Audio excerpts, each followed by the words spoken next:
इतिहास को अक्सर एक बहुत ही सीधी और सरल रेखा के रूप में देखा जाता है, जहां इंसान ने धीरे धीरे कदम दर कदम प्रगति की है। लेकिन सोचिए, क्या हो अगर कुछ ऐसी चीजें मिलें जो इस पूरी समझ को ही चकनाचूर कर दें। आज के इस खास विश्लेषण में हम ऐतिहासिक डेटा के आधार पर कुछ ऐसी प्राचीन तकनीकी विसंगतियों यानी ऐतिहासिक ग्लिचेस को डिकोड करेंगे, जिन्हें विकास की हमारी वर्तमान समझ के अनुसार अस्तित्व में होना ही नहीं चाहिए था। चलिए बिना किसी देरी के इस रहस्य में गहराई से उतरते हैं। क्या कोई सपने में भी ये कल्पना कर सकता है कि आज से 2000 साल पहले एक पूरी तरह से काम करने वाला एनालॉग कंप्यूटर मौजूद हो सकता है? ये प्राचीन टाइमलाइन और एडवांस इंजीनियरिंग के बीच एक ऐसा चौंकाने वाला विरोधाभास है जो आज के मॉडर्न विज्ञान को भी अपना सिर खुजलाने पर मजबूर कर देता है। इस कड़ी में पहला रहस्य है एंटिकैथेरा मैकेनिज्म, एक ऐसा प्राचीन एनालॉग कंप्यूटर जिसने इतिहास के पन्नों को पूरी तरह से पलट कर रख दिया है। कहानी शुरू होती है साल 1901 में, जब एक ग्रीक जहाज के मलबे से एक जंग लगा हुआ साधारण सा धातु का टुकड़ा मिला। शुरुआत में ये कुछ खास नहीं लगा, लेकिन ये दरअसल एक 2000 साल पुरानी मशीन थी। ये मशीन बिल्कुल किसी आधुनिक एनालॉग कंप्यूटर या घड़ी की तरह काम करती थी। इसमें डिफरेंशियल गियर्स का इस्तेमाल किया गया था, जिसकी मदद से ये सूरज और चांद की सटीक गति, ग्रहों के मूवमेंट और यहाँ तक कि ओलंपिक खेलों की तारीखों और ग्रहण की बिल्कुल सटीक भविष्यवाणी कर सकती थी।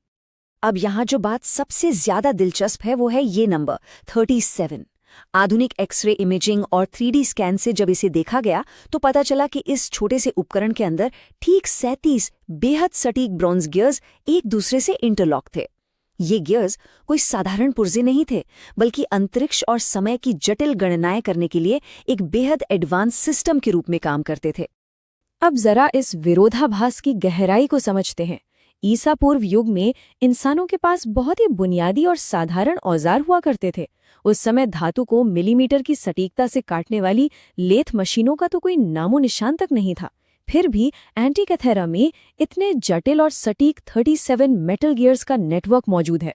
शुद्ध इंजीनियरिंग के नजरिए से देखा जाए तो उस युग में बिना आधुनिक औजारों के इसे बनाना लगभग असंभव लगता है। और ठीक यहीं से ये सबसे बड़ा सवाल पैदा होता है कि ये बेजोड़ ज्ञान आखिर कहाँ से आया और फिर अचानक गायब कैसे हो गया? ये तकनीक दुनिया के बाकी हिस्सों के लिए पूरी तरह से अज्ञात क्यों थी? शोधकर्ता आज भी इस पहेली को सुलझाने में लगे हैं। अलग अलग स्रोतों और सिद्धांतों की माने तो कुछ का विचार है कि इसे किसी गुमनाम जीनियस ने बनाया होगा, कुछ इसे अटलांटिस जैसी किसी खोई हुई सभ्यता की निशानी मानते हैं, तो वहीं कुछ सिद्धांत ये भी कहते हैं कि शायद ये प्राचीन एलियंस द्वारा दी गई तकनीक हो सकती है।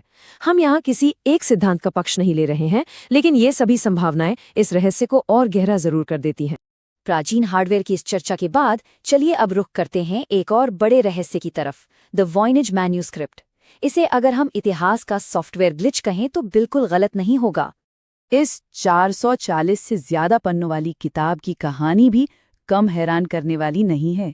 रेडियो कार्बन डेटिंग से पता चलता है कि इसे 1400 से 1440 के बीच तैयार किया गया था और 1912 में विल्फ्रेड वॉयनिच ने इसे इटली के एक मठ में खोजा। लेकिन सबसे चौंकाने वाली बात यह है कि इसका टेक्स्ट ज़िव्स लॉ का पूरी तरह से पालन करता है। इसका मतलब है कि ये कोई रैंडम या मनगढ़ंत भाषा नहीं है, बल्कि एक बेहद जटिल एन्क्रिप्टेड कोड है।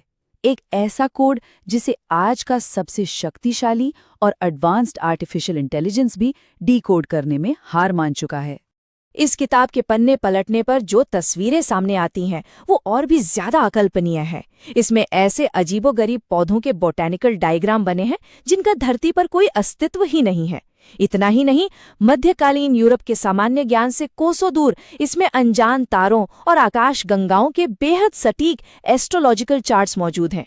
और सबसे विचित्र तो वो चित्र हैं जिनमें महिलाओं को किसी अजीब से हरे तरल पदार्थ में नहाते हुए दिखाया गया है, जिनके चारों ओर किसी एडवांस तकनीक जैसे जटिल ट्यूब और पाइप्स का पूरा नेटवर्क बिछा हुआ है। ये सब देखकर ऐसा लगता है मानो ये 15वीं सदी की नहीं बल्कि किसी दूसरी दुनिया की किताब हो। इस बात को ऐसे समझते हैं कि मध्यकालीन यूरोप की चिकित्सा प्रणाली जोक लगाने और साधारण जड़ी बूटियों के इस्तेमाल तक ही सीमित थी। उसकी तुलना में वॉयनिच मैन्यूस्क्रिप्ट की तकनीकी जटिलता वाकई हैरान करती है। अगर ये महिलाओं के स्वास्थ्य पर आधारित कोई साधारण सी हर्बल गाइड होती तो ये अब तक आसानी से डिकोड हो चुकी होती।